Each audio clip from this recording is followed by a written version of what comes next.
Good evening, everyone. Welcome to the September 11, 2019 meeting of the Rotterdam Town Board. Ms. Marco, would you call the roll, please? Mr. Christo? Present. Mr. Guidarelli? Present. Mrs. Villa Herrera? Present. Mr. Signor? Present. Mr. Thomasone? Present. 5 present. Would you all please stand for the pledge, and I would ask also that you remain standing after the pledge, please. Steve, you want to lead us? Yes. I pledge allegiance to the flag of the United States of America and to the republic for which it stands, one nation, under God, indivisible, with liberty and justice for all. And also, I'd like to just ask us to reflect, have a moment of silence, and let us remember and pray for the victims of the terrorist attacks on September 11, 2001, for their families, for the first responders, for those that are still suffering from ailments that they acquired responding to these horrible events. Let's pray for our military personnel also serving both here at home and abroad, and remember and pray for those who have made the ultimate sacrifice.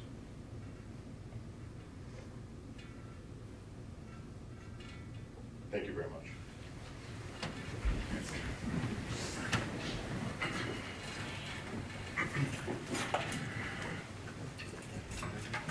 Our first order of business tonight will be to have the KB Group discuss a project and what we're working on for our water withdrawal permit modification amendment, as it's known, number 1, to allow for additional water withdrawal capacity at our Rotterdam well fields as per resolution 28719. So we have Tom Bates and Mr. Doug Cole as well.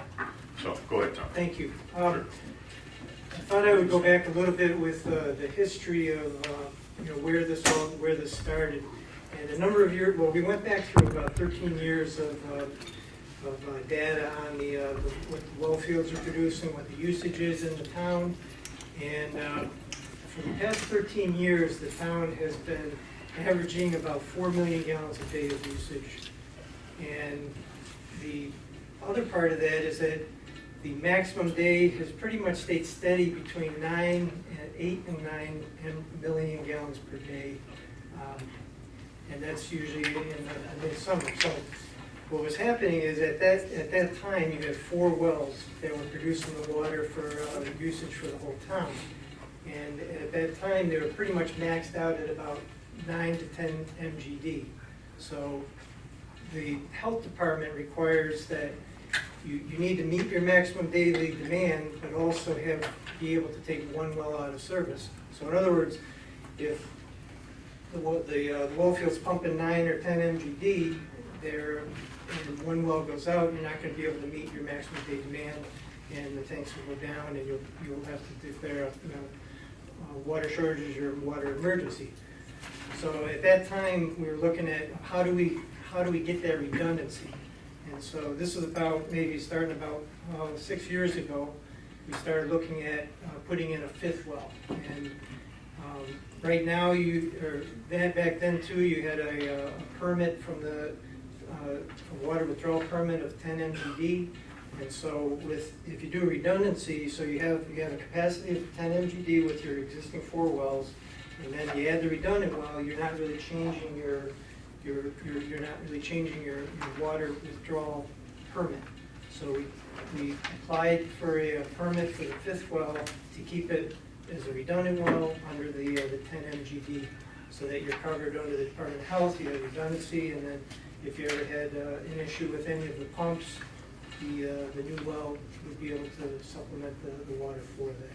So that was kind of to reinforce your system, your well field, to get the 10, a solid 10 MGD.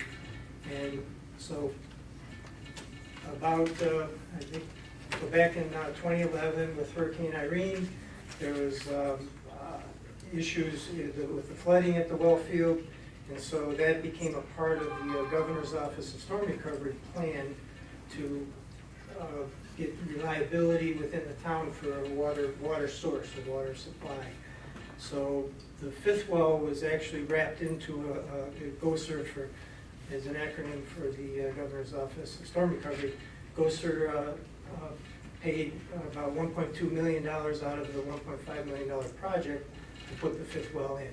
So that was just completed this past spring, and the well was commissioned and everything worked great.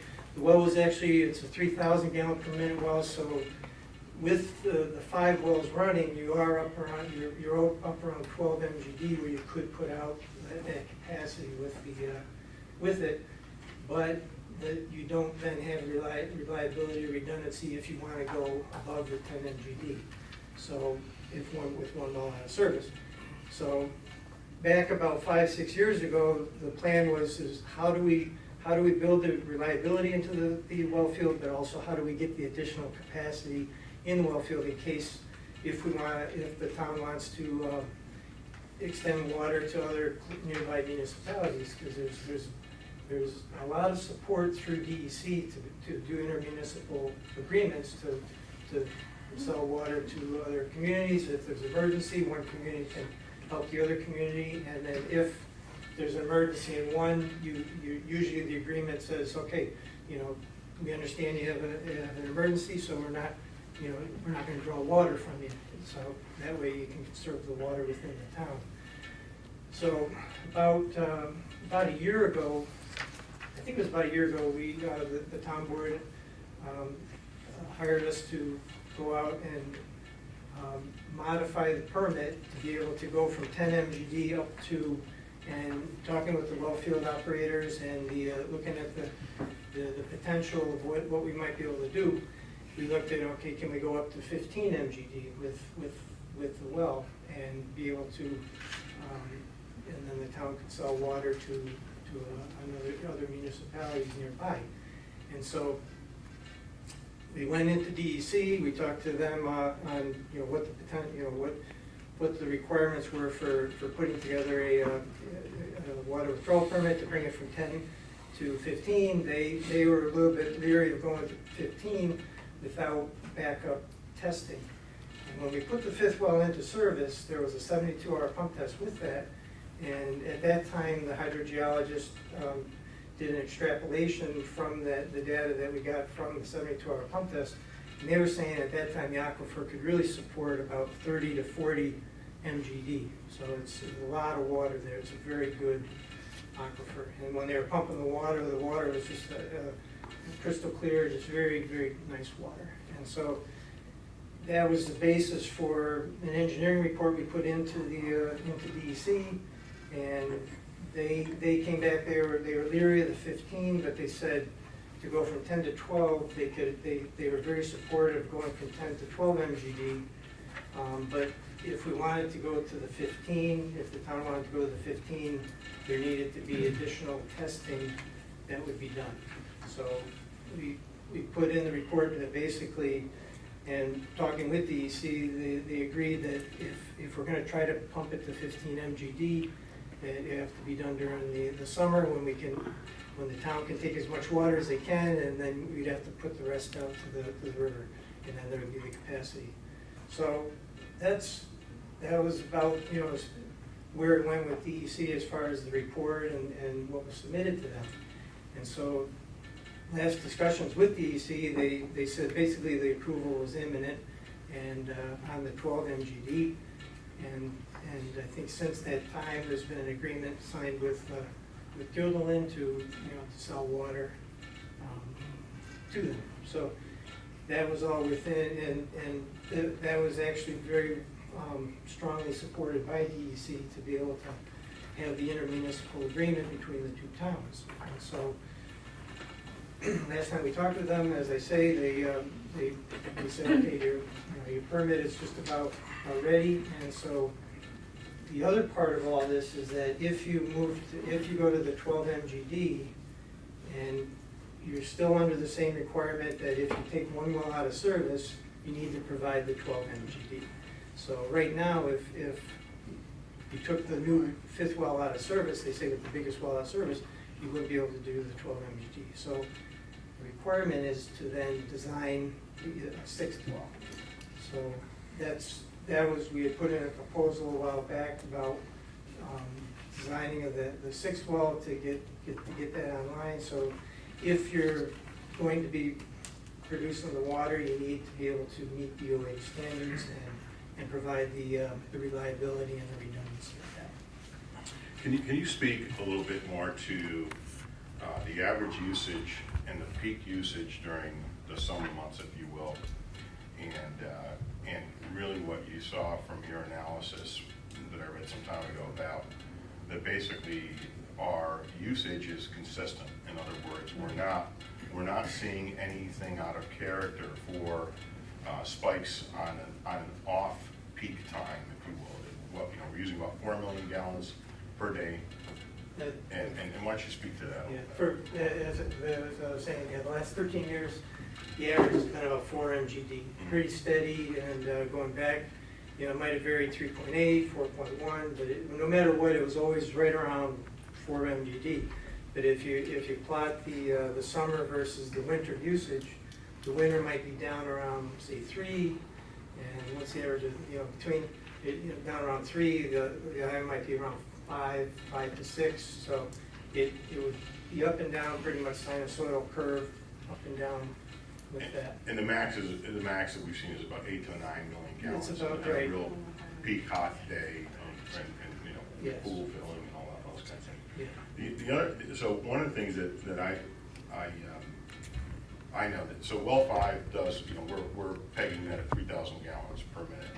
I know that can do a little more than that, but we're trying to keep it at that number, if you will, from the perspective of how we approach the use of that well and when we're filing our documentation with the DEC.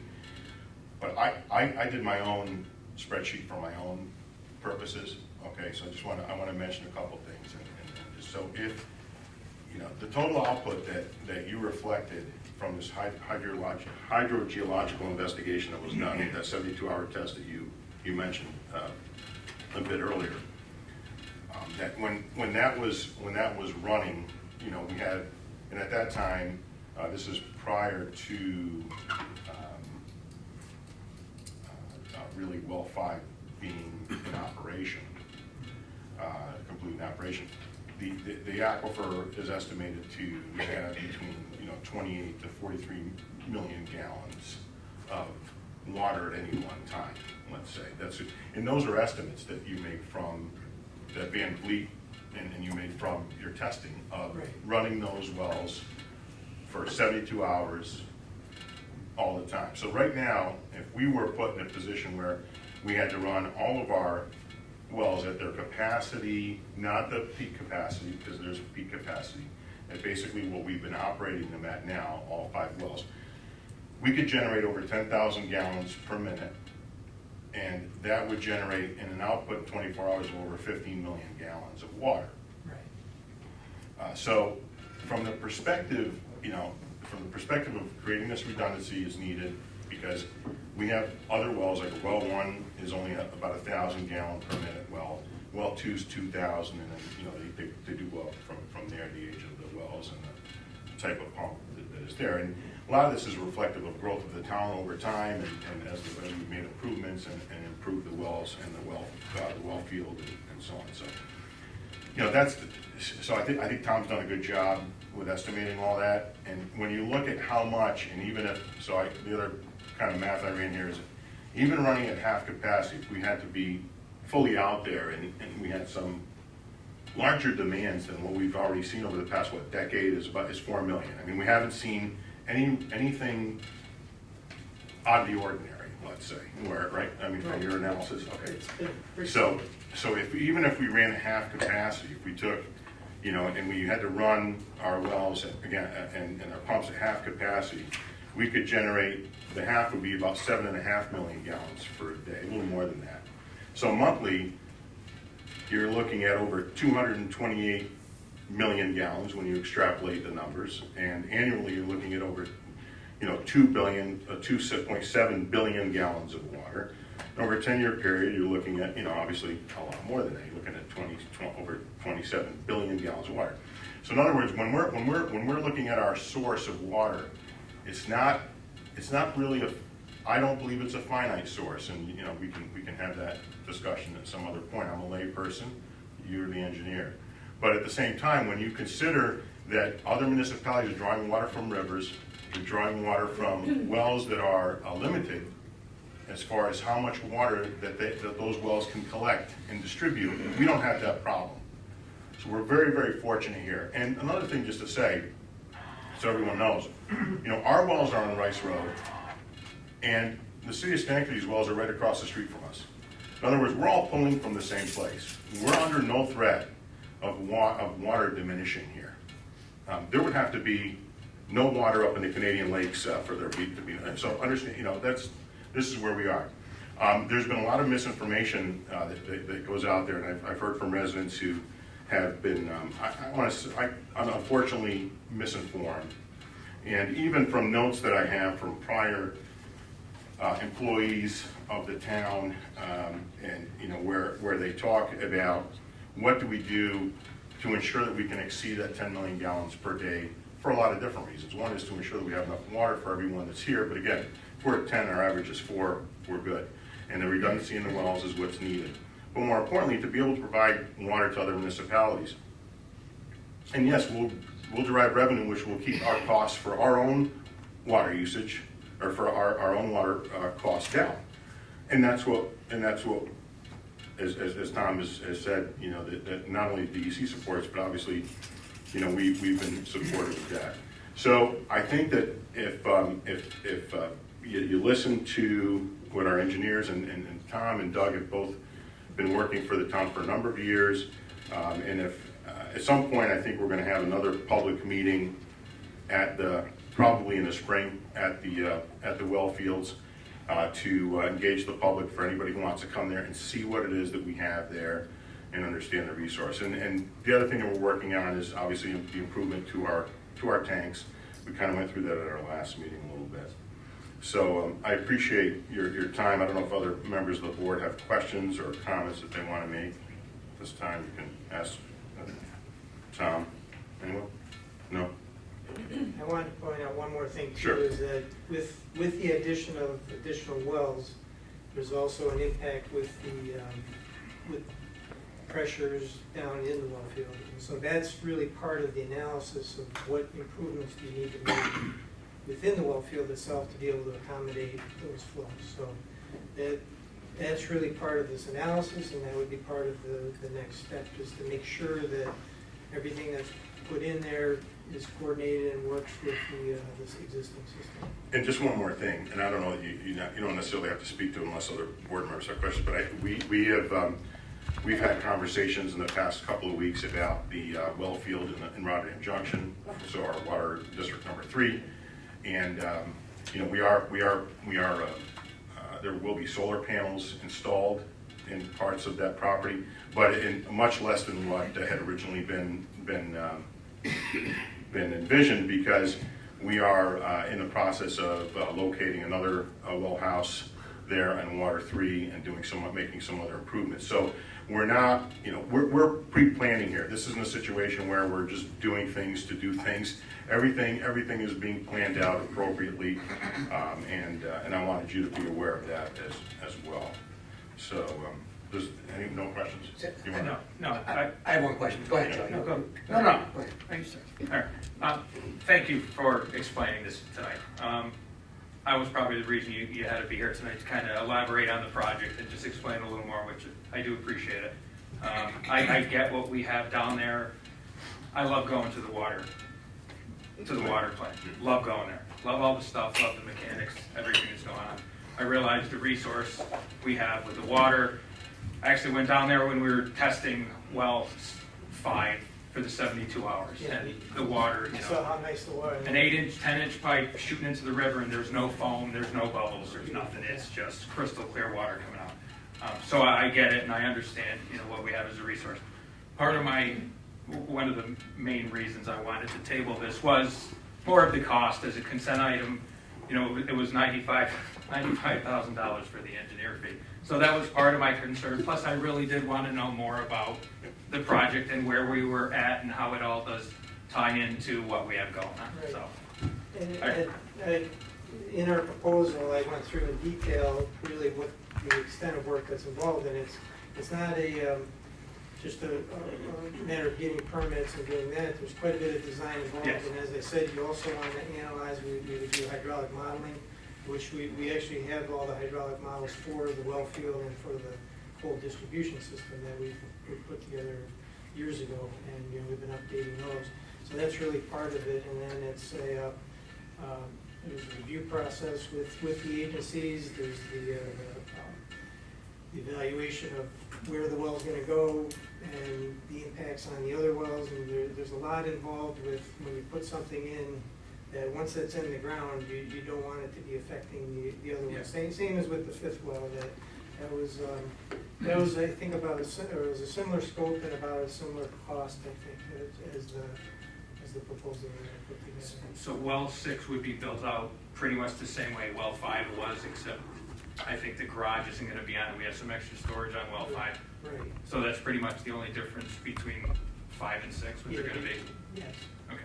But with that, there's a lot of, as I say, there's an evaluation with what are the impacts to the well field. And another question that had come up was, do you want to increase the capacity of the existing wells? Is that possible? And we've worked with the hydrogeologist to look at those wells, and they're pretty much maxed out as to what they can do as far as their age and everything. Yeah.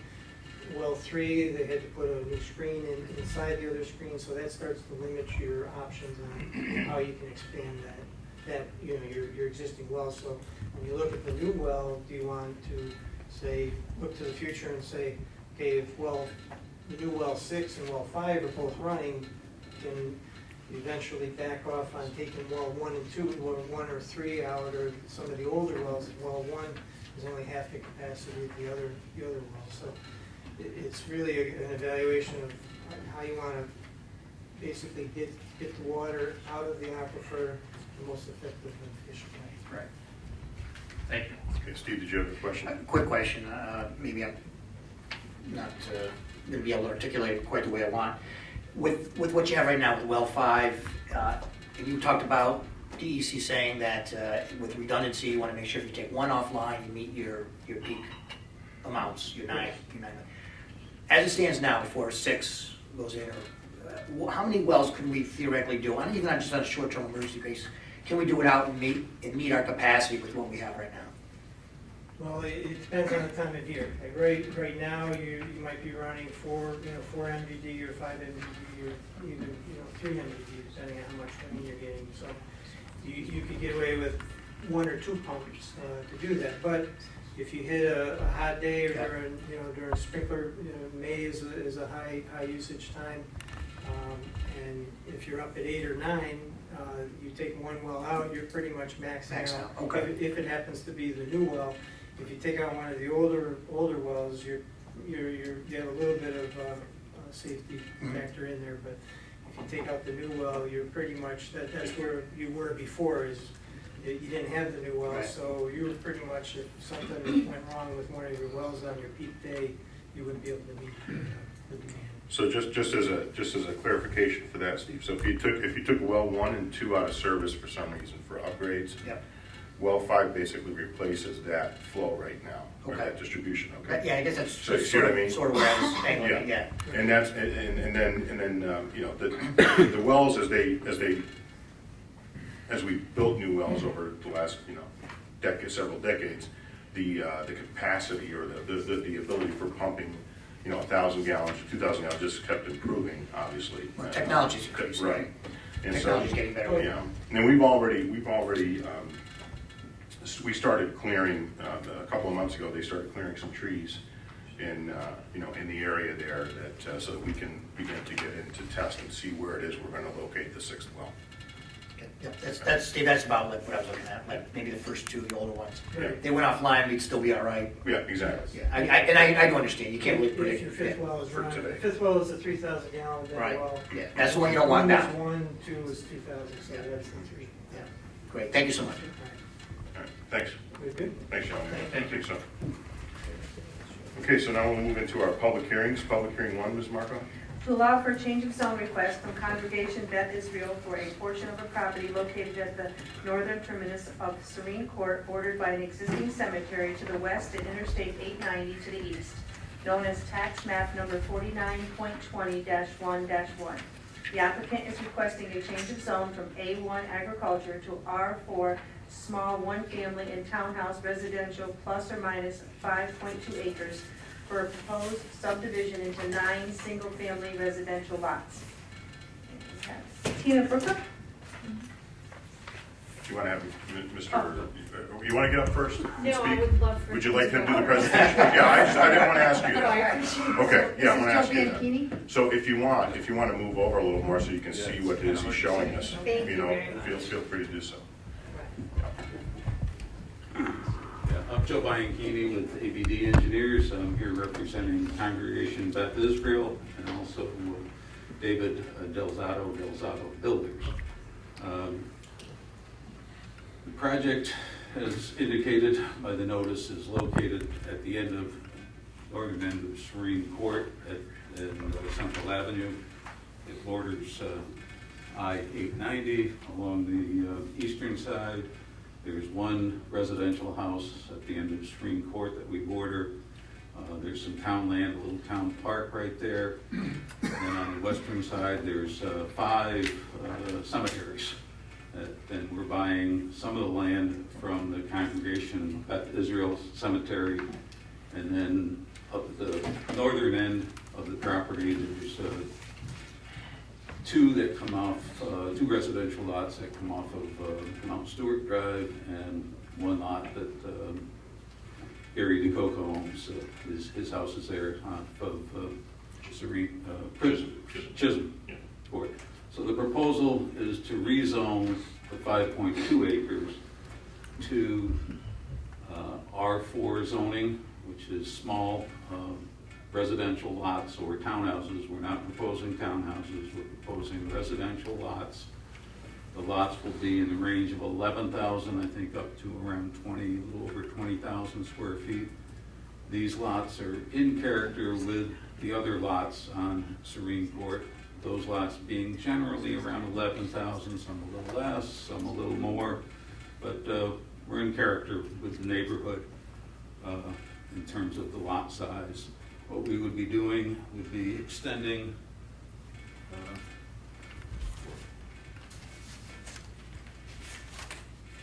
Serene Court into the site with a cul-de-sac and putting the 9 lots on that, but leaving a buffer between the roadway and 890 to block noise and visibility. We'd be putting a road in that we would anticipate dedicating to the town. The soils are all sandy soils up there, so this would be very similar to the Kingswood Court subdivision that we did several years ago, and the same developer. So it's a good sandy soil, it goes right into the ground. We'll have septic systems. There is water there and gas, and so that would be extended into the site. The planning board would obviously review everything as we move forward with this, anticipating the zoning change. Happy to answer questions. Any board members have any questions before we have the public?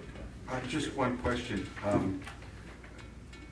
Where is Hamburg Street on this map? Is this, it's down farther down? You don't see it here. It's going to be. It's probably central. about down here. So you're too far in the T off of Hamburg Street to get sewers back there possibly? Oh, yeah. Yeah, it's quite a ways back for sewers, and it might have to pump it even. Yeah.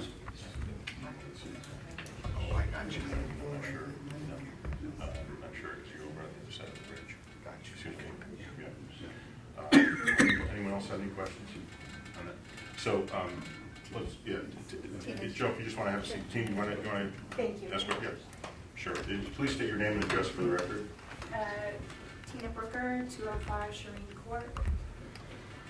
My concern is that property that now is a wooded area, there's a very small park, playground there.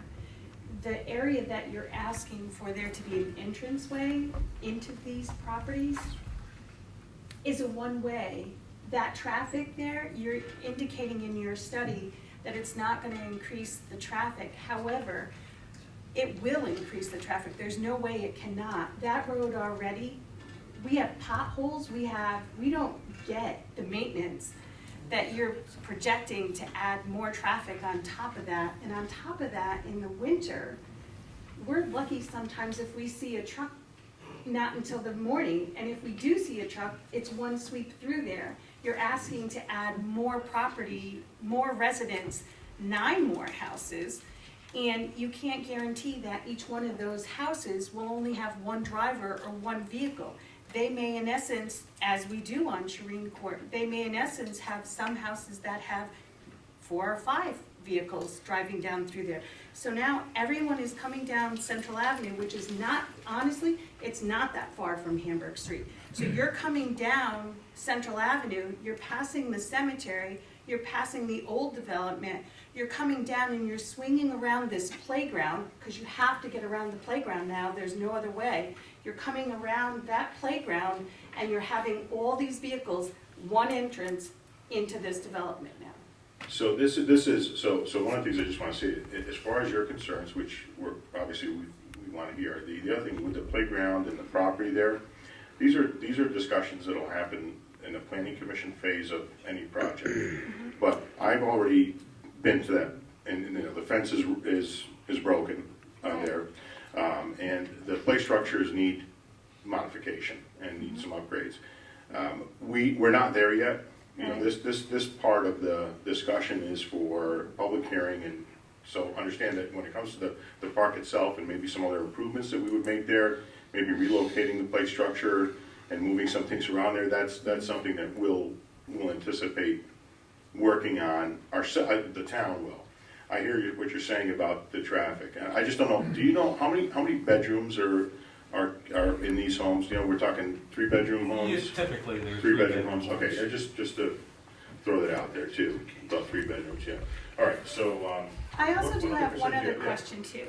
The area that you say you're maintaining as a noise buffer along 890, is that part of the parcel that's being rezoned too? So if we agree to rezone this, is there anything that prohibits that from being developed shortly thereafter? That would be again put into the planning commission notes, if you will, and that's also something that we would work with the developer if we were in a position where we could do something along those lines with that, you know, some of that property for something else, right? For whether it's a parkland of some kind or whatever. That's going to be a tight spot there. I don't know how much you would not want to really disturb anything there, because to keep that buffer from the 890 noise is definitely necessary. So. And you're also adding a lot more noise in that area now, because as a resident who only lives 3 houses from there, you have a cemetery. It's very quiet. I mean, it's quiet. There's no one. You have the woods, right? Exactly. You have the woods. You have the wooded area. And again, I just don't think that. I guess I'm asking you to revisit the fact that you only have one entrance going in and out of there. Because for us there's a lot of families, I've lived there for quite a long time. There's a lot of families who within the last few years have moved in there with small children. So you're asking now for a lot more traffic. I mean, I think if you look, and I'm not playing back and forth with you here, but you know, if you look at the map and where, you know, there's no way to create a secondary access. Well, you would be able to create it from the other road. So my concern. I mean, if you look at that. Oh, I know, that's my concern. Yeah, you can't. Because when I looked at that the concern is that I live there, so I see that cul-de-sac, I see that dead end, that's just literally the dead end street is from, the curve in the road ends here, and if you walk here, this is where you're proposing to put a new driveway, a new road into all these houses and all these structures. So it's very small and it's very tight there. So the concern is very much, you're leveling off a whole section of sound barrier, of forest, of that whole community feel will change. So I'm just asking that you revisit the traffic, the condition of the roads, all of that. Thank you for your Thank you for your input. Yeah. That's it. That's it for public hearing one. Okay, anyone else like to be heard on public hearing one this evening? Anyone else like to be heard on public hearing one this evening? Anyone else like to be heard on public hearing one this evening? We're clear. Okay, we'll declare public hearing one closed at this time and go to public hearing two, please. To allow for a change of zone request located at the 2167 Hamburg Street, Rotterdam, New York, 12304, known as tax map number 59.7-10-22. The applicant is requesting a change of zone from a B1 retail business and R1 single-family residential to B2 general business on a plus or minus 1 acres for the construction of a 2,400 square foot pole barn for expansion of CR's Marine Service, Inc. Site development will require demolition of an existing single-family resident and accessory structure. And Joe Bianchini. Oh, there you are. I'm Joe Bianchini with ABD Engineers representing CR Marine, Chris Ross. I'm sure everybody knows where CR Marine is, right by the Hamburg Street Bridge. They've been there for 30-some odd years. They need more room. They're doing a good business and they need some room to expand. So they have an option to purchase the property in back of them. That property is in two zones. Part of it's a little bit of residential R1 and the other portion is a B1 zone. And they would like to rezone it to B2 because that's what CR Marine is in, it's a B2 zone. And then it would be demolishing the existing house and garage there and then adding a pole barn in the back for their maintenance. That's essentially the proposal, so I can answer any questions. Yeah, anyone have any questions on the board? No. Anyone from the public? Okay. If there's anything, is there anything else you want to mention? Unless you have questions. All right, no, I don't. We've reviewed this. Joe, yes? Size of the building proposed, 2,400 square feet. Yeah. And the height? I don't know. Okay. It's, It'll all go through the planning That's board all again. based on planning and all that stuff. and in our requirements. And yeah, the requirements of the zone In the zone, in the zoning. So it's probably size of a private yacht. I actually went over there. It's a nice spot. It butts his property. It looks like it'll be a good fit and a good solution for him. Yeah. Okay.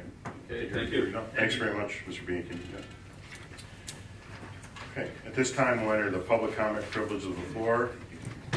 I'm sorry, yeah, I need to do that. Anyone else on public hearing two at this time? I'm sorry. Anyone else on public hearing two at this time? Anyone on public hearing two? Okay, declare public hearing two closed.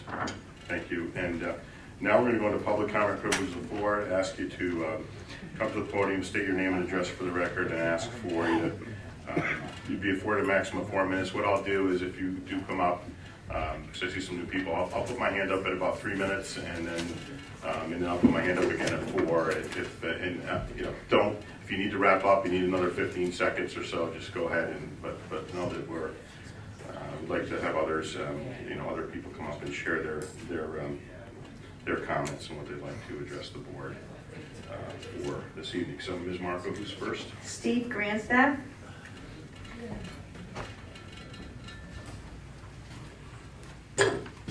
Hi, folks. How are you? How are you? Good this evening. Good. Steve Grandstaff, 415 Sharon Drive, Rotterdam Junction.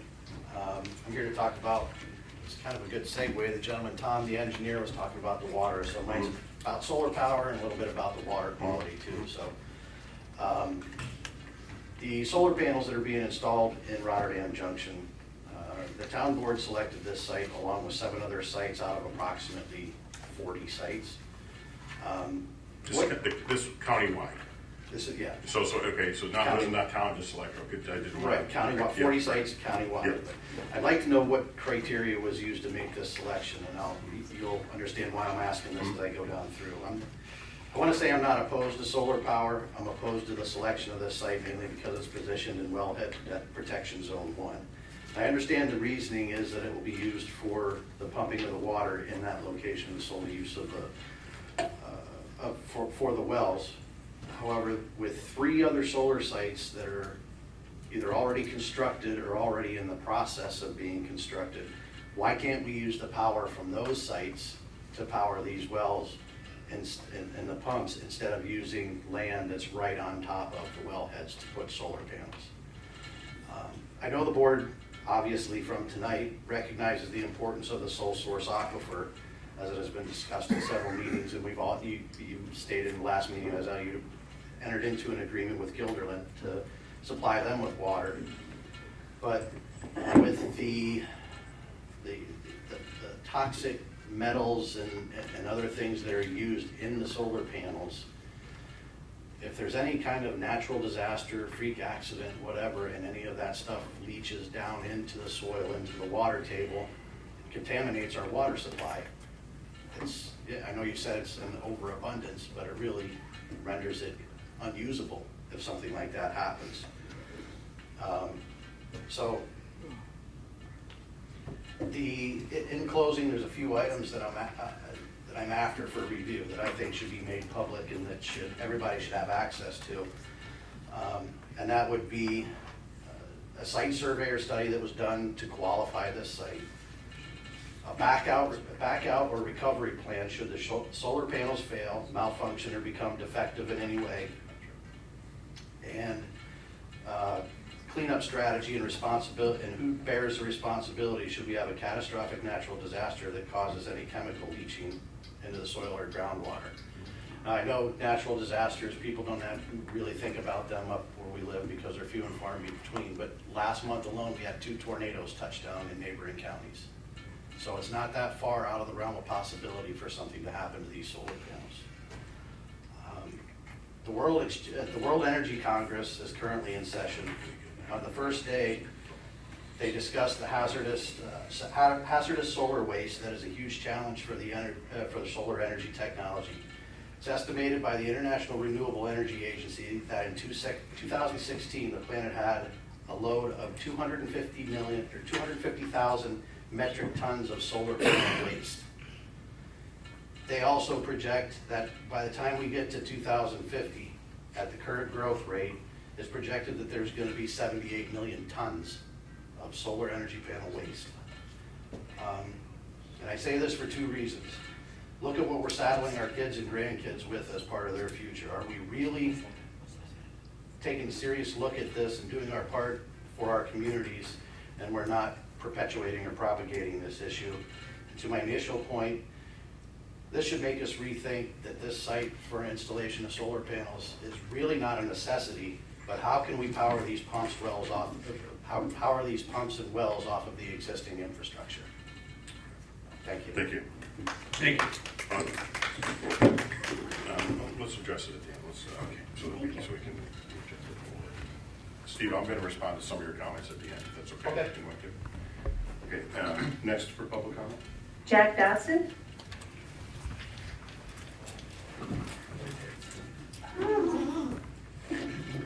Good evening, Jack Dodson, 1311 Cipriana Terrace.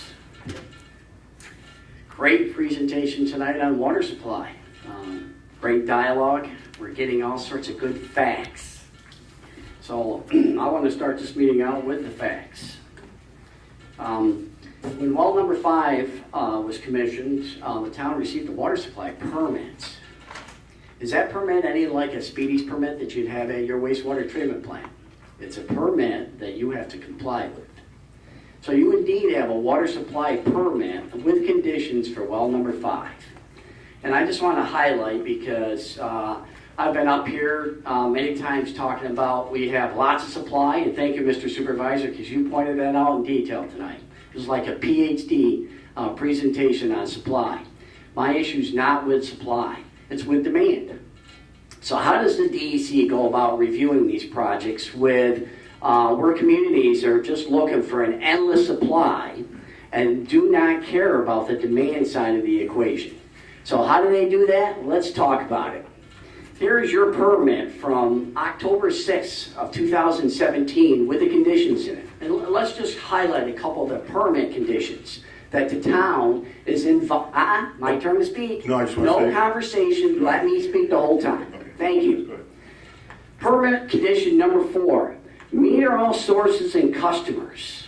The permittee must install and maintain meters on all sources of supply using the system and all customer service connections supplied by the system. All customer service connections. Source master meters are to be read and records kept of those readings on a weekly basis. At a minimum, customer service meters are to be read and records kept of those readings at least once a year. The permittee must maintain records of production, master meter, and consumption service meters for each calendar year. Town in violation of condition number 4. Condition number 6, conduct water audits. At least annually, the permittee must conduct a system-wide audit that utilizes metered water production and consumption data to determine unaccounted for water. Mr. Supervisor, what is the unaccounted for water percentage in the town of Rotterdam? I don't have a PhD, so. Okay, But thank it you. is in our annual water report. Okay, I got the water report. I could get into that, but I know I got 4. So let's go to condition number 7. Condition number 7 is leak detection and repair program. How long have we had a leak at the Rotterdam Industrial Park? And how many adjustments to that water bill have been made over time because, geez, we got the greatest supply in the world, but we don't care about fixing or repairing our water system. So let's go on. The permittee must develop and implement a leak detection and repair program that uses sonic detection equipment to inspect its entire distribution system in a systematic fashion. At a minimum, this program must cover the entire system in a 3-year cycle by inspecting at least 1/3 of the system each year. Whenever 2 consecutive annual water audits show the unaccounted for water is greater than 15% or less, you have specific things to do. So here, the DEC issued you a water supply permit for well number 5, of which the town is in violation. So, we'll go back to comments made at the last meeting by Mr. Supervisor and Mr. Christou relative to Mr. Dodson and, I think it was said that, in at least 3 separate occasions, Mr. Dodson's made a call for metering. It's not Mr. Dodson's choice if the town of Rotterdam is going to meter. It's not Mr. Supervisor's choice or any of the town board members. It's a regulatory choice, okay? And as I said, throughout New York, just about every community in New York, for one reason or another, okay, thank you, meters now as part of funding programs to improve their water distribution systems, supply, etc. So, what I just want to make clear is it's not Mr. Dodson that's advocating for metering. I think metering is a great opportunity for this town. It's a regulatory thing, and despite what Mr. Supervisor says, the town of Rotterdam will be metering. Thank you. Thank you. Thank you. Who do we have next, Ms. Martha? Molly Collins, Jeff, you want to be part of the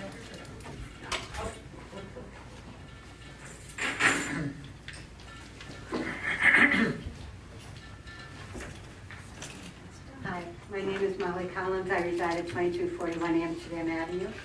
Mr. Supervisor and town board members, at the August 28th town board meeting, the board passed Resolution 26919.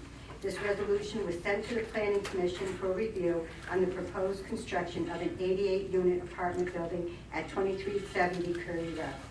I'm concerned with the number of apartment complexes being built in Rotterdam, and this seems to be just one more. I sat at the computer and looked up the locations and number of units of just a few complexes that sprang to my mind.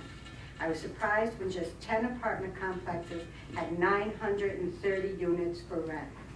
I continued to note the apartments listed on the internet and took a ride around my neighborhood, which gave me 15 more apartment complexes. I don't believe I am close to listing all of the apartments available in Rotterdam. My list does not include townhouses, condominiums, or single apartments that have been constructed from as far back as I can remember. I believe that we are allowing new construction throughout the town with little or no regard to nearby residents, and more importantly, the increase in traffic and its impact on the town's infrastructure.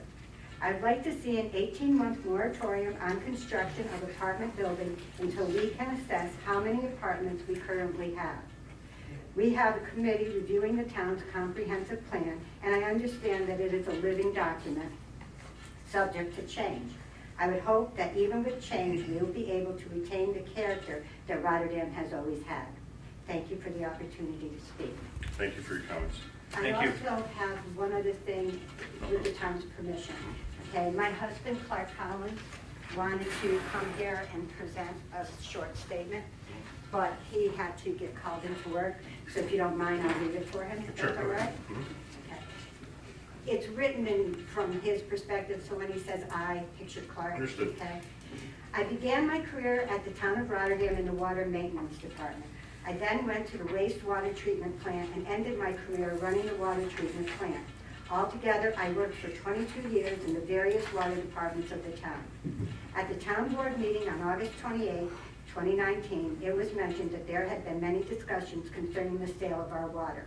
Over the years, I had only 2 discussions concerning the sale of our water. The first time it was discussed, Ms. Holly Villano and I tried to get the town board to reach out to either Coke or Pepsi to see if they had any interest in purchasing water from the town for their bottled water division.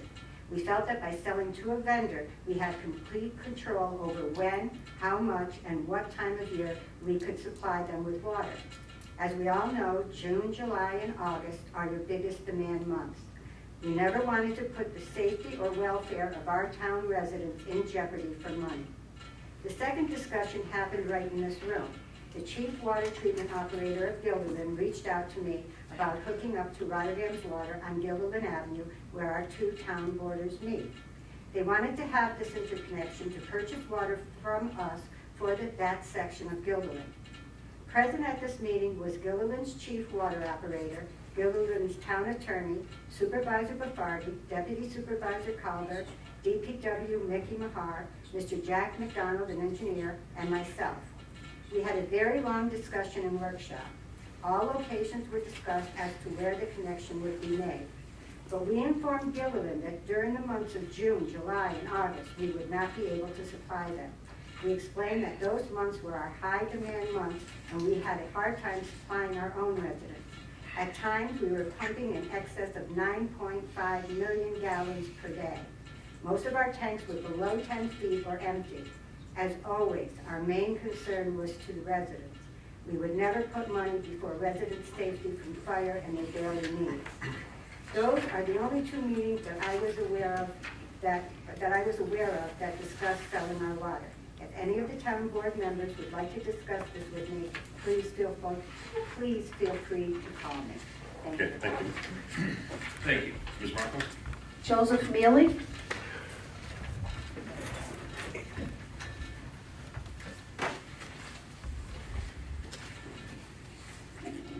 Good evening. My name is Joseph Mealy. I reside at 1104 Barber Drive. I'm speaking tonight on behalf of Rotterdam Senior Citizens Association and Westina Young at Heart. I've spoken to you before, you know. I'm not going to dwell on what you're not doing or doing with the repairs. I've kind of thrown that to the side because I've given up entirely.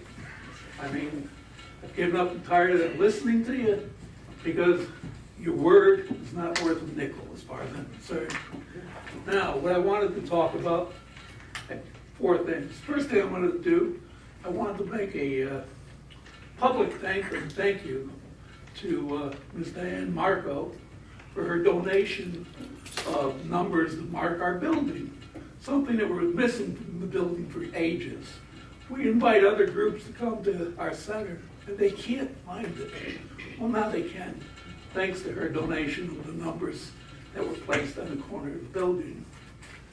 Sometime this summer, a couple signs were put up, one in the back of the building, one in the front. To get to the back of the building, you have to know where the building is, so that sign's kind of a waste. The sign in the front You go by the building before you see the sign because it's hidden by a tree. Should have been closer to the corner, be more valuable. Okay, that's signage, that's one problem. The other problem is the signage that we had in front of the building. Our event calendar, where we advertise upcoming events. The wind blew that over sometime in April or May. 4 months have passed. You have a sign shop, you have a highway department. Nothing could be done just to get that sign up on a temporary basis so people know what's happening, when it's happening. That is what that sign was put there for. It was knocked down in an accident about 4 years ago, and it was replaced with that sign. I mean, come on. Nobody in the highway department or the sign shop could do something in 4 months? Maybe they could work together, put a couple metal highway posts in there, bolt the old sign back up, at least it'll be there. It'll serve a purpose. Last night at a senior meeting, one of the members came up to me and she was a little upset. She takes a class upstairs on the first floor of the building. That's the floor that's only half open. The only toilet on that floor is in the sewing room, which was a child's classroom. So there's a low toilet, there's no bars. If someone is handicapped and they need to use the facilities, they're supposed to go down that ramp that they had to travel up to begin with. If there's something going on downstairs, they're going to interrupt what's going on. Seniors aren't like that. We're very private. We don't want to be bothered. And I'm sure other groups, if they're teaching driving down there, they don't want to be disturbed.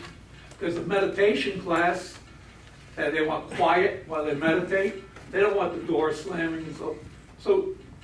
But the thing that irked her is because the toilet on that first floor, there's a big plastic barrier, do not enter, yet the two town employees that work in that building feel free to go through that plastic and use the facilities there. Now what's good for the goose is good for the gander. So if you don't want it, don't let them flaunt it in front of us because we know what the hell's going on. Really. We're old, but we're not stupid. Okay. And the last thing, I'm old. I'm 75. And I've tried dealing with you people. And I told you, I've thrown my hands up. I want to say this. I'm so happy that none of you are any of my children. Thank you. Okay, thank you for your comments. Thank you. Bob Godlewski.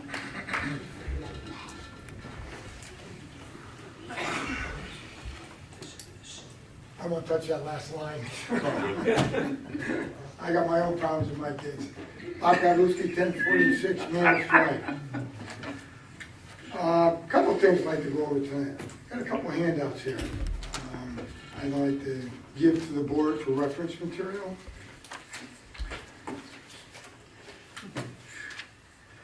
I have an article here that was in the paper somewhere around.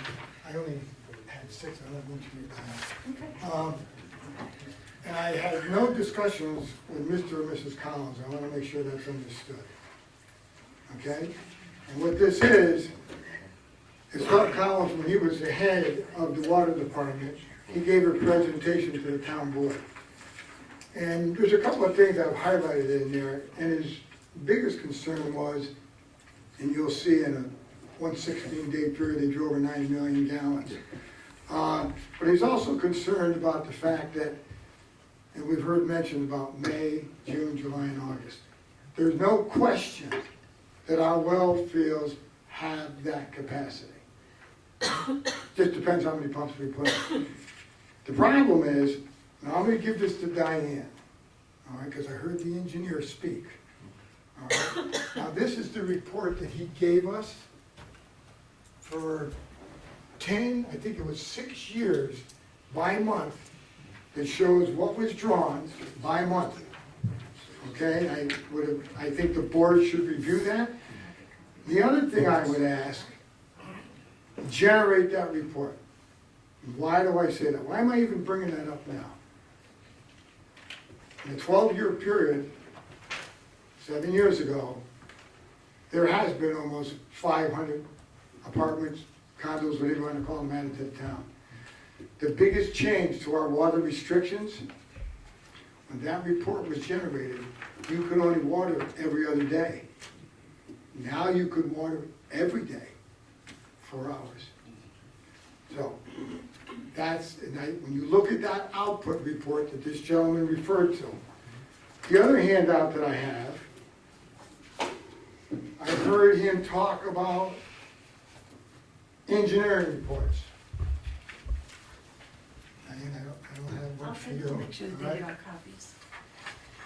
There's an engineering report that was done by McDonald Engineering 2 years ago. My concern is, if you go to B, and you'll see it highlighted, all right? It talks about the 24-inch transmission line that runs Princetown Road, Curry, Altamont.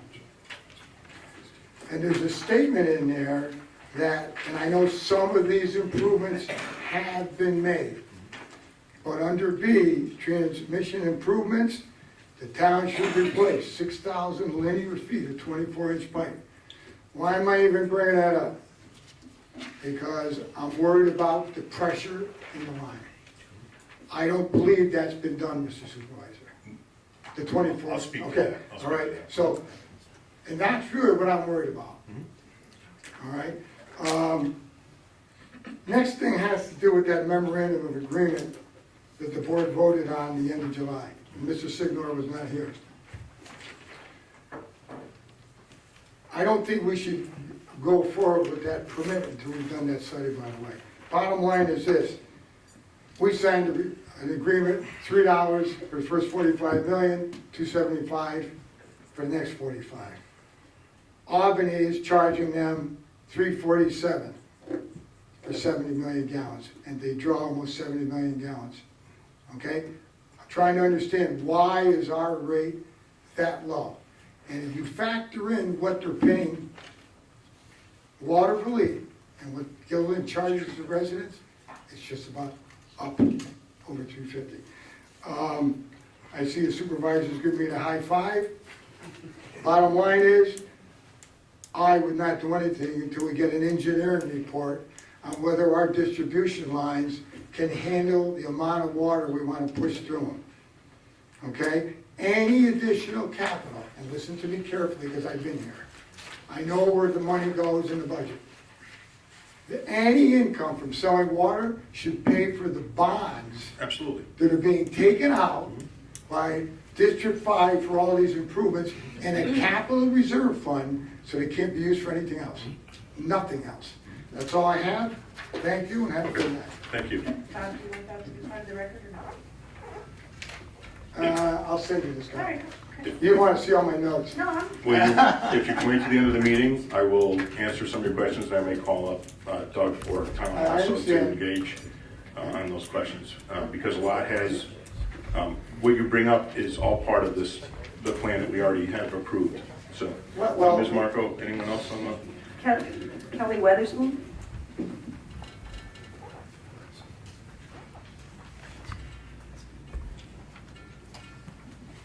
Hello, I'm Kelly Waterspoon, Main Street, Rotterdam Junction. We have a little problem going on. I see you're starting your process with the solar panel thing behind my bar. But the problem is, I have all my papers, I have everything. You do not own that road of which they're using right now to do 18-wheelers going back there, construction vehicles and so on and so forth. That is my land that in 1957, they made a handshake deal that you could use it as an access road. You could, from the Falsino that owned it then, and then it's always been Waterspoon, you could use it as an access road to go back to your water department. But it is my land, and I pay taxes on it. I have it all right here. 10 foot was, but at this point, that road in no way is safe to have these huge vehicles going in and out, which has been going on all week this week. We have children, we have women, we have vehicles next door, we have pets. This is a very small, narrow road that you're bringing these vehicles on. So you need a different plan if you're gonna do this. If you're going forward with this plan, you need a plan to have all these other construction vehicles on it, because this is not, like I said, it was a handshake, and I have papers to show, it's mine. It was a handshake deal that, yes, you can use this to go back to your water department. You cannot use it for construction now. It's not made for that. It's a very narrow, small road. Okay? So, I watched it all week, and I went over and I talked to the guy and he said, I don't know anything about it. I said, well, I'll go, and I dug up everything to prove, that it was, because we own from next to Bobby's all the way down to the post office. The community garden is our land, we donate it. So, I think at this point, I don't know what you're gonna do, but you need a different road to get everything back there. Could I ask that we meet out there Yes. soon? Okay, Yes, I'll have your absolutely. number, so if that's okay. Yes, I think you need to come to I'll come out, Rotterdam I'll come out. Junction more often. I'm You out all need to come out there and see what's going on. I'm actually out there more often than you think, but but that's, Yes, yeah, So- my friend, yeah. yes. Are you asking us to stop using this right now? Well, I don't think it's very, have you, I think we need, So I where are think, we at? I mean, we're crossing the okay, property. well, these are big We have- vehicles we have going an on a easement very small driveway. there, so let's not go into the legalities this way. I think we're better off meeting there on site and talking through this. That's and bringing- perfect. I'm we'll fine bring- with that. We'll bring our DPW over, a couple people And from yeah, downstairs, and we'll that's sit fine. down and we'll figure it out. Okay. Okay, Tom? Thank you. Thank you. Thank you. All right. Joe Lanero.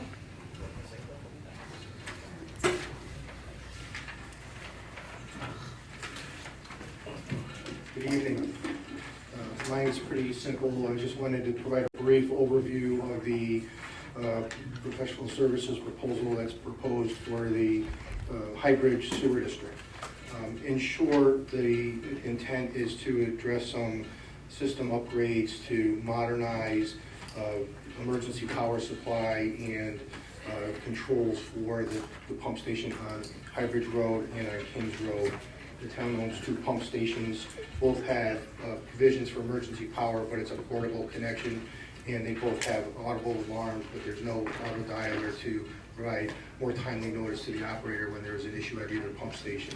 So the scope of work included in this is to prepare documents for these system upgrades at both pump station locations that would be publicly bid and administered for construction, either later this year or early next year. If there's any questions, I'd be more than happy to answer those. Anyone? No? Okay, thanks, Mr. Leno.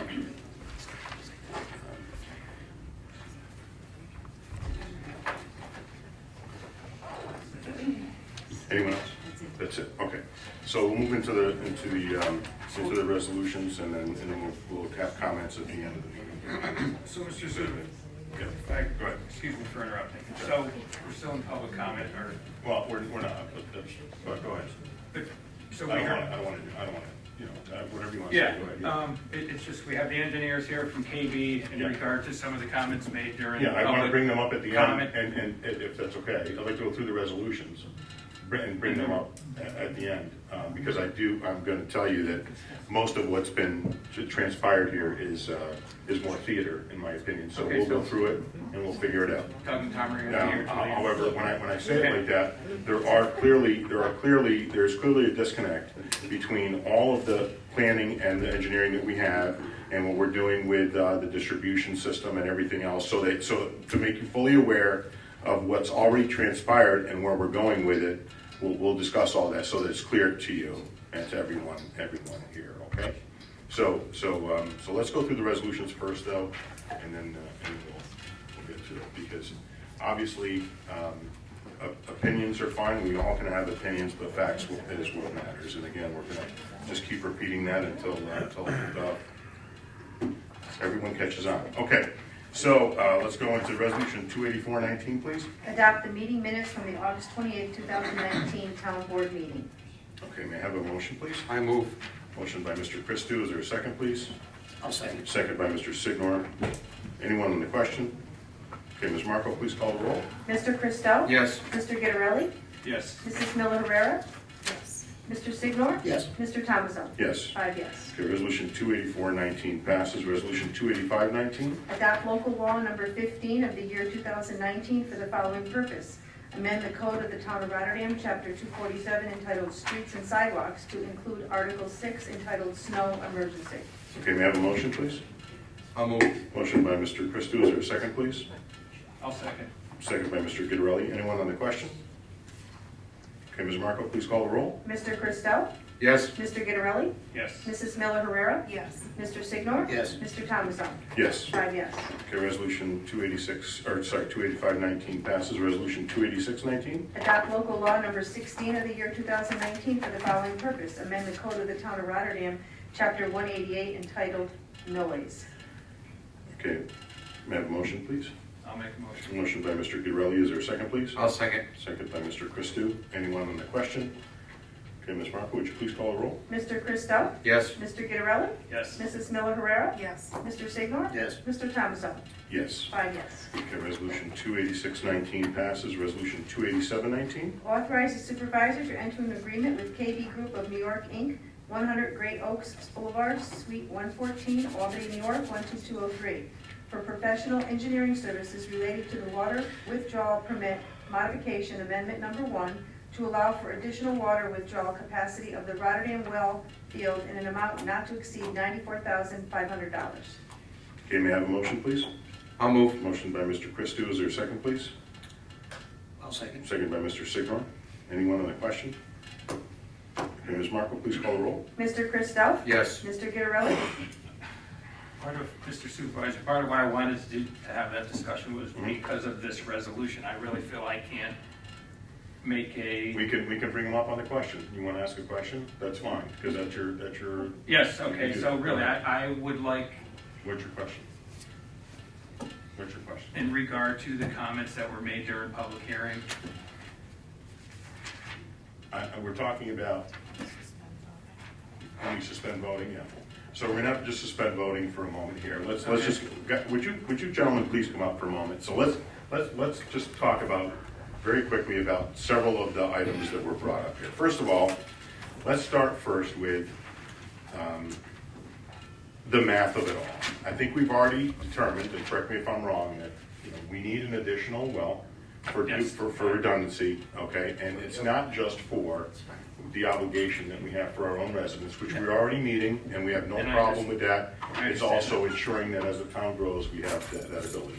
It's already been established, I think, that our usage has not changed. Oh, right. It has been consistently 4 million, spiking here and there in the summer. It's 8 or 9 million gallons on days. It's not weeks or months, okay? yes, no, Okay, and I we just- understand, let me it's just- more with the compliance side. I get it, so Yes. let's go to some of this, okay, we're gonna get there. So as far as the work that's been, can I, does somebody have a question? No. So let's go to the conversation about, the articles that Mr. Godlewski brought forward. And so the application that we made to the state over 2 years ago and received grant and loan funding, the $5 million, is addressing the transmission mains as part of your study, correct? Yes, that project was multifaceted. It included the May Avenue tank painting, which was bid, and construction is beginning soon. There's going to be another project on the Hellerberg tank renovation. There's a well field chlorination building that's out to bid right now. And the other part is transmission main work on Princetown Road. And we're going to have a survey crew out there next week to start developing the plans for that. Design over the winter, bid in the spring. My concern is, we start selling water to Gilmore, how's that gonna impact that line? Because the work isn't gonna be done. Their engine, so there's a new line being put in. It's not just replacing that, you see what I mean? understand that, but that won't be late next year or later. But there's no impact But when are you gonna start pumping water to Gilmore? on an emergency basis right No, now. That's not what. I don't want to engage with you in this way. Let's answer the questions here from Mr. More of my Goodrich. question was, Go ahead. with the compliance, we're doing this down there, are we compliant right now with the metering all sources and customers? I actually did go on the website and read up some of this stuff, and I did read where it did say we're supposed to be metering. And again, you guys are here, so I am presenting this based on, we have the public hearing, so we can get information from people that are in the know and do have degrees in engineering, so again. So let's speak to the, I'm gonna call it template from the DEC, okay? First of all, the town's conservation plan and what we already have in the annual report is there. So we are going to be moving forward on a conversation with the DEC, because the bottom line is there's no need to meter residents in the town. In my position, first of all, our people in the town would have to spend hundreds of dollars to thousands of dollars to have meters installed and to have all the plumbing and everything else accomplished. That's first. Secondly, if the usage was spiking, in other words, if we were going from 4 million to 5 million to 6 million to 7 million in different times for this last decade, then you could make the inference that, you know what, when you do the calculation of how much the average home is using, it's flat. There's no need for metering. So, in other words, that's something. Let me finish. Are we compliant with the state says about water audits, leak detection, and metering? So why don't you all respond to the sources and issue customers? of Yes. time and what we need to do with the DEC in order to do that? And speak Go to ahead. the Let water supply them, we're application. questioning now, sir, but I appreciate your comments. Well, you're asking from for, I'm before. asking informed Well, questions, speak to the We're- water supply They application. will, they're engineers who we've Exactly. hired for many years, they know what's just what to Steve, say. let them say what they need to say. Mr. Dotson, you don't have to be argumentative with me, sir. This is our meeting, Really, and I appreciate your again, passion, I'm but asking those we're asking the which questions was here. part of my whole thing. Could you just rephrase your question, because there's been so many different. Are we compliant with where we are supposed to be with metering all sources and customers, water audits, and leak detection and repairs? Pardon me? To that question, is that right now, there's an application in to increase to modify the water withdrawal permit. Right, from 10 to 12. 10 to 12. Yes. And as part of that, the DEC is reviewing it, and then they put in the language in there that is going to put in the next conditions for the water withdrawal permit. So that language right now is being discussed with DEC, so that if the town moves forward, you have to be in compliance with the next water withdrawal permit. Which is it with the metering all sources and customers, the leak detection and water audits? That language hasn't been finalized yet, and that's really what we're in meetings with DEC now to go in and say, you know, there needs to be negotiation between the town and DEC to come up with a mutually agreeable language on how you're gonna show the conditions, and that whether the metering is a requirement, or whether it's how they put it into the permit, whether it's a condition. The permit right now has no timetables, it has no basis as to, you know, how they're gonna proceed. So that piece of it really has to be formalized so that all parties involved are in agreement with it. And that, So is it fair to say that the new permit, which will be issued after this application goes in, that metering may not be a mandate based on evidence that we propose them? I can't say you know, how it's gonna all. No, but it could be either or, is my point. What DEC requires is that the town has a conservation plan. Correct. How you're going to watch your water, metering may be a part of that, or a study to determine whether metering is justified or not, and that's really needs to be worked out with DEC. But as far as moving ahead with the design of that, we wouldn't be able to move ahead with the design without DEC's approval of doing that, of how it's proceeding. So it really, the process of getting to the point of putting in the sixth well includes, okay, how do we get to that point? And DEC has to be on board with how how that's gonna be done. And really, they've been open, as I said, they were supportive of the water withdrawal permit. And, you know, my indication is that, they're not going to, they're looking at it in a way so that the town can move on with the water withdrawal permit, but then also be in discussions with how do we frame the other conditions. Because they may have been too onerous, you know, with the first permit, and that, I don't think those conversations even took place with the first permit. And it was basically, you know, they were dropped into there, and it was, you know, there was really never any agreement with the town at that time, so. Okay. So, you know, we will have, I've had a discussion with both Tom and Doug about providing some detail around average usage and so on. More importantly, again, the cost for residents would only balloon unnecessarily.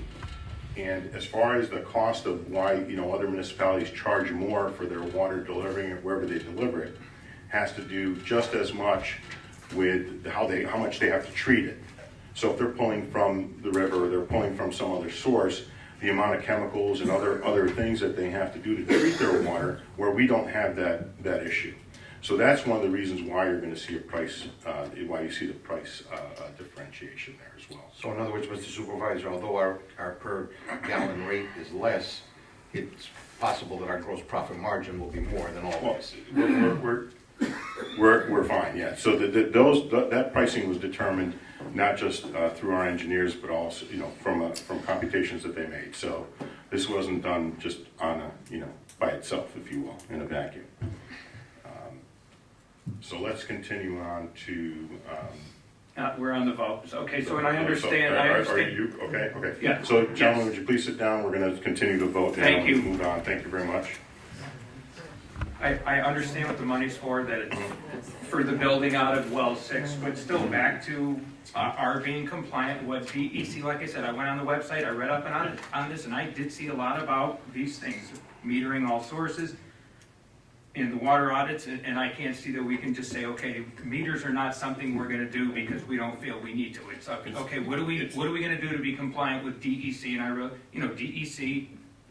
And again, it's not about feeling, right? I mean, so I know what you're saying, but it's about providing the data that they either have overlooked, or more importantly, that we need to be put in a position where the town and the townspeople understand that metering is just not necessary. And I don't think that's our call to make. We're voting on this about well 6. And it'll be accomplished, Joe. I'm gonna tell you, we're gonna have that information. But if DEC says we need to meter all sources in customer water audits, leak detection, I don't see how we're gonna say no. Well, first of all, as far as the audits go, we already do the audits. We're on with leak detection from the SCADA system, the SCADA system, that, you know, so we file an annual report, we're conducting all these improvements. We're in a position where we'll have all that data over time. You know, the town has been the town infrastructure, and I don't want to use the word neglect, but the town infrastructure with different administrations in and out of here in the past decade, what happened was, as you're well aware, and when I say this to you, it was prior to your beginning on the board, we rebuilt that water sewer maintenance department. There was no water sewer maintenance department in the town for a few years, okay? So a lot of what's happening in the town is going to take more time, because we're still catching up. The town's still catching up. But we have people that have been professionally assisting us and have been very successful at getting us grants and other funds in the door that aren't going to impact our residents and our water users. And in fact, are going to have a positive effect on the long-term viability of the system. And all of these things, even, for example, the problems we have on Altamont Avenue and Curry Road, they're working on a plan for that too, if you recall, about relocating, re-looping, if you will, looping those pipes that are under the roadway now, which continue to cause us a problem getting them off the road, from under the roadway. So a lot is happening, and it would be great if we were just if tens of millions of dollars were dropped in the town's lap by the federal or the state government, this could be done in a short period of time. But we have to go by priorities with the most important ones, which is the supply, the storage, and obviously the distribution. And the conservation. The conservation, the numbers bear out, the conservation's already naturally happening, and I think that has. And I know there is some. And I think that has to do, because we're under discussion for this item, I think that has to do with one simple thing, and I know this may not be how should I say this, common sense to everyone, but what I mean by that is that when you replace a fixture in your home, whether it's a washer, a washing machine, a dishwasher, a washing machine, a toilet, a faucet, they all use less water than anything that had been purchased prior. So just those items alone have naturally assisted, I think, in the leveling off of our water usage in the town. I mean, I think that's a lot. I agree. Okay. I agree. So we have a motion by Mr. Christou and a second by Mr. Signor. Anyone else on the question? I would say Evan voted yes, and then it came to me. And Well, let's go back. Start over? We don't start over. Evan voted yes. You go ahead, Joe. I'm gonna vote yes to the proposal for well 6 and finishing up the work they already started, but by no means I don't think it says that we're gonna exclude anything else that goes with this on the conservation side of things. Mrs. Miller Herrera? Yes. Mr. Signor? Yes. Mr. Thomason? Yes. 5 yes. Okay, resolution 287-19 passes. Resolution 288-19. Authorize the supervisor to execute a contract with Chase and Companies, 547 River Street, Troy, New York, 12180, for professional services related to the Hamburg Street Sewer District 7, Extension 2, to include additional land surveying services as well as ecological review, design, bidding, and construction phase services in an amount not to exceed $395,150. Okay, may I have a motion, please? I'll move. Motion by Mr. Christou. Is there a second, please? I'll second. Second by Mr. Signor. Anyone on the question? Okay, Ms. Mark, would you please call the roll? Mr. Christou? Yes. Mr. Gitterelli? So, we went too fast. Yes, sir. Anyone have a question? So this is not to exceed 395,000. Correct. Does that mean this could come in at 250,000? Yes. Okay. I think it'll come in more than that, but it could. Theoretically. I think it'll come in a lot less. Theoretically. Yes. Yes, okay. Mrs. Miller Herrera? Yes. Mr. Signor? Yes. Mr. Thomason? Yes. 5 yes. Okay, resolution 288-19 passes. Resolution 289-19. Authorize the supervisor to execute a contract with Chase and Companies, 547 River Street, Troy, New York, 12180, for professional services related to improvements at the High Bridge, Spectrum, and Kings Road pump stations in an amount not to exceed $41,100. Okay, may I have a motion, please? I'll move. Motion by Mr. Signor. Is there a second, please? I'll second. Second by Mr. Christou. Anyone on the question? Mr. Supervisor, so this cost will be going on to the Yes. sewer district? There's no other way The to participants, accommodate that. they're the, The users in that The district, unfortunately. And so, but that's how it is. But the improvements are needed. so what kind of notification they get on this? Is this like going through the process of a new Well, sewer district extension? It's, as Joe described, there's work that improvements need to be made. It's not something that it's no different really in some respects. I mean, obviously in a much smaller capacity than the improvements we had to make to the sewer plant. You have to get these things done. It's not a situation that we can just sit back and. Right, and I understand what's going on over there. And this is strictly for the engineering Yes, side of it, not to exceed again. correct. So we could come in a lot less. Okay, yes. Mrs. Miller Herrera? Yes. Mr. Signor? Yes. Mr. Thomason? Yes. 5 yes. Okay, resolution 289-19 passes. We have consent agenda now, 290-19 through 295-19. Mr. Supervisor, I'd like to make a motion to approve consent agenda 290-19, 291-19, 292-19, 293-19, 294-19, and 295-19. Okay, we have a motion by Mr. Christou. Is there a second? I'll second. Okay, second by Mr. Signor. Anyone have any questions on any of the resolutions? Yeah. Joe, do you have anything? Those. I don't want to rush it, this is fine. It's fine. I'm not trying to be smart. And I'll wait till we Just get stick it in started, there. and then I'll throw out. Stop it. Okay. All right, Ms. Marco, would you please call the roll? Sure. Mr. Christo? Yes. Mr. Gitterelli? Yes. Ms. Miller Rivera? Yes. Mr. Signor? Yes. Mr. Thomason? Yes. 5 yes, 2 no. Okay, so resolutions 290 through 295-19 pass. Before I give my comments on various topics here, does anyone have anything that they'd like to bring up under committee reports or miscellaneous at this time? Mr. Supervisor, I would like to say that the town website's portal is live Live and well. for residents to sign up to receive notifications.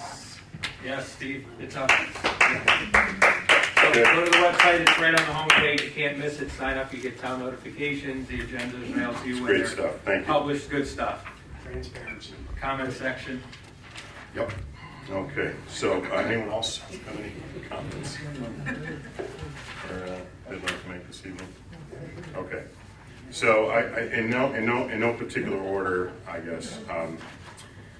First of all, the contract that we have with General Electric on the solar opportunity that we have throughout the county has been on our website. The contract is there. GE is responsible for any maintenance on that property and or their subcontractor. So that we won't have any responsibility there. As far as the panels themselves, they've assured us that we're not going to have that. And I don't misunderstand me. Anything could happen, but they're telling us it won't. I have to be honest with you. I have to take their assurances. More importantly, Schenectady Municipal Watershed Authority has also approved this, and they are a very, very conservative group of individuals. We wouldn't be venturing down this road without that. Also, the footprint of their original plan has been scaled back dramatically because of our conversations with them regarding what we need to do to protect the water. So the town is not the town is not on neither is the water the District 3 for any cost associated with anything to do with the solar panels. Also, they'll go in there and cut the grass or whatever, and they're planting a type of grass that doesn't really grow. But when they do it, they'll be maintaining all that. Our people will not be doing that, Steve. So I want you to know that. If I may, Steve, to add to that, what I would suggest is download the contract. I think a lot of your questions, okay, and were any of those questions answered in that? Not really. Okay, then why don't we put your questions in writing to the Department of Public Works and copy us on it, and I'll take it all the way to the county level if you'd like. Well, just if I can comment just real quickly. I've already been to the county. I've been in discussions with the county attorney who's supposedly heading up from the county this project. I had to inform him of the site where these are being installed. He had no idea. I don't know what attorney you spoke to, but the county attorney is Chris Gardner, and he's completely aware. Okay, not when he talked to me, he didn't. He's completely aware. Okay. I don't know where that's coming from. It came directly from his mouth. I spoke to him. That's very odd. I mean, I'm not saying this, I'm not doubting you, but I'm saying, because he and I have had conversations specifically about that property. Okay, so Actually, I spoke with Mr. Gardner about it, and he was confused about which property you were speaking of in your initial email. He thought you were talking about the proposal at the L&M Motel site where they were looking to do further development, and then I think you clarified after he responded, you clarified that you were speaking about the project in the junction. So I had an opportunity to speak with him about it and let him know that I thought you were referring to the one in the junction. yeah, which he still hasn't provided any.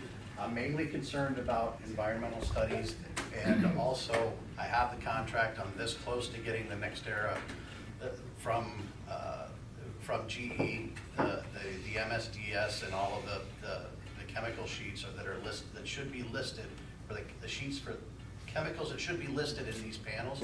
One of them is probably cadmium and stuff like that, and other metallic chemicals that have been known to leach out of those solar panels through heavy rains and other things. So it's that type of information is what I'm looking for, and I've been all around the wagon wheel, and nobody can provide it. Okay, so I'll get you that information, just give me a few days here, but Okay.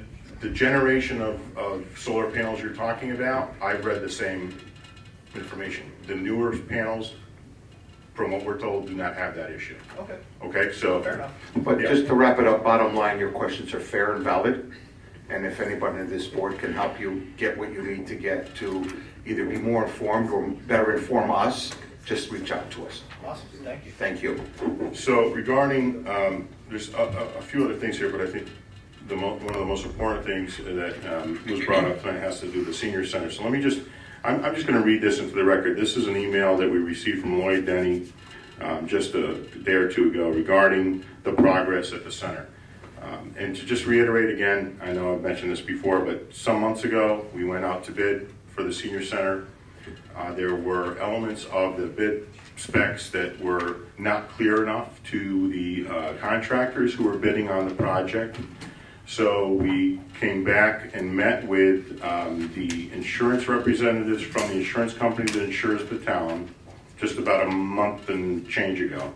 We walked the senior center from one floor to the other, went through the entire property together with our folks in the Department of Public Works, our broker who we had the insurance with, and his internal adjuster as well, and went through, and a lot of discussions happened at that time, and the engineer, architect engineer, if you will, on the project also was with us. That architect, and I'm going to read through this right now. So let me just do this because it's really answered in here. And let me go back. And one of the things, don't forget that we received only 2 bids for the project. One was 1.2 million, and the other was over $800,000. And thankfully, we never spent, as Evans has said before, the money that Amador, which we still have with DASNY. That money's still there. It's not gone away. That money's still there. We have money that we've allocated for improvements to the center, and then the insurance recovery, which we believe we're going to get a much larger recovery than what they had initially promised us, if you will.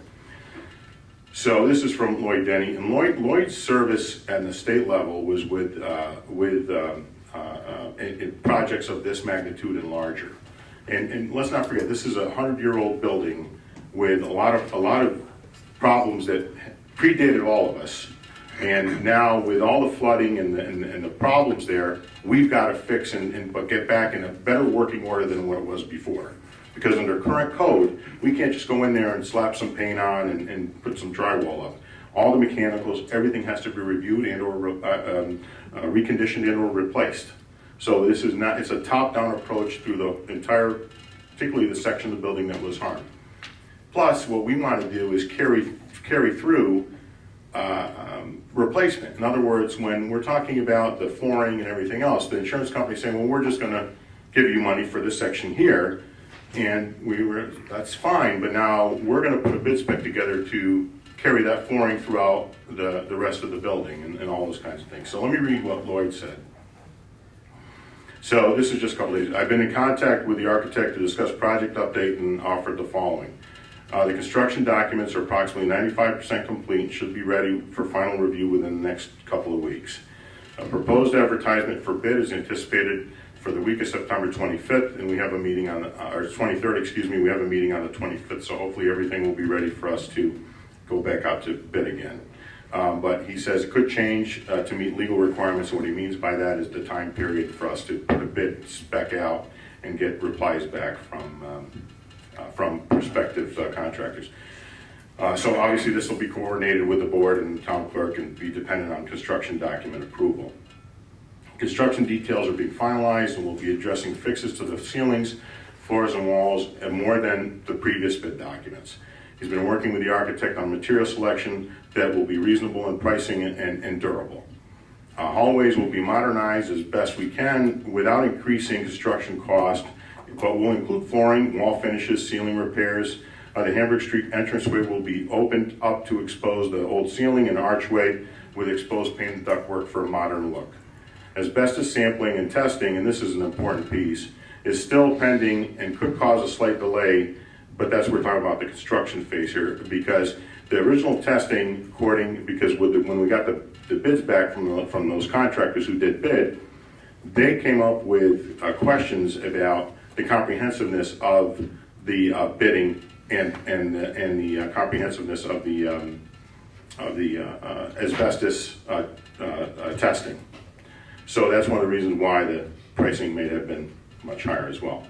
Plumbing drawings will show all work, pipe routing, sizes, valves, cleanouts, removals, rather than rely on the contractor to complete the plumbing work without complete direction on the drawings. So again, there's going to be more specificity in the bid specs. It was made clear to the architect isn't shown, don't expect it from any contractor. So in other words, if we're not specific about exactly what we want, the contractor may or may not do it. No different than any other project. So more specificity, which will be good for us. Heating and ventilating work requires minor changes to the first bid and will be ready for final review. Electrical work is still a difficult task, but the engineers are trying to work on proper removals to comply with the current code requirements and make the building safer than before. Much of the complicated work is in the basement and is related to old work left in place rather than being removed, and that's a whole other problem. We did do some abatement, if you will, or removal over the last couple of years of old boilers and piping and everything else, and frankly, when we were doing all that, we also found gas leaks that had been there for years but were dissipating out of the building. Those were all repaired at that time. So because of the condition, they'll be addressing missing work items by allowance. Finally, the cost estimate should be completed by this Friday, and he's expressed a desire to keep the work, and I'm not going to give the number because then that kind of gives away our some information that we don't need to give to people who are bidding. So we can have some contingency for additional work. So in short, water damage repair and everything else there will be taken care of 100% by insurance, and all other work will be done within other funding available, which includes the funding that we have from Senator Amador and DASNY, and then funding, and then whatever else we need to do from the town level, from our general fund to help to pay for this work in this year's budget and next year's budget. So Can I comment? Can I comment with you? go ahead. All right, granted, insurance. I've had a fire in my home. They tried to screw me over on the insurance. But the deal is, the way my house was today, after the fire that I had, it better be the same way when they get done with it. That's the way insurance. And they should cover your floors, your walls, your ceilings. And that's but exactly you know what? the You're conversation we wasting had. a lot of money. You know where? Your front entrance. Do you know why? The parking lot's in the back of the building. We're not gonna walk around from the back of the building to come in this grand entrance. And then all the activities are downstairs. You're gonna give us an elevator to get down? You're gonna give us an elevator to get back up? It's an No. additional entrance. An additional entrance. The entrance is still in the back. Nobody, But Joe, I've belonged for 7 years, and no one's used the front doors because they're not open generally. Joe, no, I want to speak to this. So I've been going there, and I've met with Lloyd a few times, and I met with him one of the last times with Nick at CT. Is it? Yes, CT. Yeah, CT Mount. We're not spending tons of money on the front entrance. It's going to get cleaned up. There is not. And I've, even with Lloyd, climbed through that building from top to bottom. There is so much old ductwork piping that is going to get ripped out. Old mechanicals, electrical. There's a lot more than you think than meets the eye. So You know, there's not a lot of wasted money being spent. And we looked at this and said, you know what? If we're going to do this building, we're going to do it right. We're not going to make it look like, okay, there's the new part, there's the old part, there's the new part. Everything's going to flow. I met Lloyd yesterday. I was over there. I had a little talk with him. And I was telling him how we've gone through the motions, you people have gone through the motions of replacing ceiling tiles, getting the hall painted. Steve was nice enough to come in and on a Sunday on his own and paint 2 bathrooms. But the problem being, the first rainstorm we had, the cart kind of got put in front of the horse. Okay? So what kind of thing have you done about the roof of that building? Those are all things that are getting addressed at the same time. He told me that whole roof had, according to him and according to the roofers he's talked about, that whole roof has to come off and an entirely new Right, roof. those put are all on. things we're looking at. We're not gonna spend all So this it's money not- renovating the building. It's not while we worth get the- spending anything Right, until you and- get the roof, We understand until that. you can contain the building Right. water, you know? And thank Any leak I've seen in 75 years has always been downward. It Right. hasn't gone up, so, you know. No, and thank you. We are addressing all that. Thank you. Can I make a motion? You can do whatever you want to do. Can't adjourn? How many years? What, 3 years on this? It was first upgrade both in 15, there was a water leak a year ago.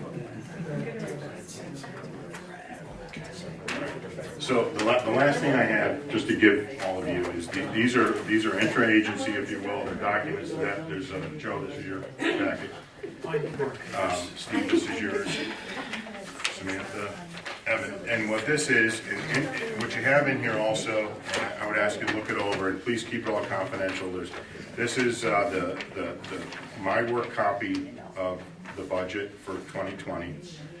This is also contained in the envelope is confidential information regarding employees, their benefits, and a bunch of other documentation that is not for public consumption. More importantly, at the September 25th meeting, we'll go through and have our discussion about where you would all like to be with the budget, and we'll file. I intend to file a preliminary budget, on time, as we have in the past. But I would ask over the next couple of weeks that you avail yourselves of the department heads and any other folks in the town that you'd like to talk to employees regarding different sections of the budget. There may be some items in there that you're unsure of. Some line items that you see some major changes to. You can call me directly and I'll answer those questions for you individually. One of the things we talked about with Mr. Lamore during the agenda meeting, I didn't know about until today. All this stuff was printed this morning. So you'll see that in there, you'll know what I'm talking about. And so we can make an adjustment there for that. So that's all I have. Anyone, so you wanted to make a motion for an adjournment? Is that what you were trying to do? Yes. Okay, go ahead. Yes, please. I'll make a motion to adjourn. I'll second. Okay, so we have a motion by Mr. Peterelli and a second by Mr. Christie to adjourn. All in favor of adjournment signify by saying aye. Aye. Opposed?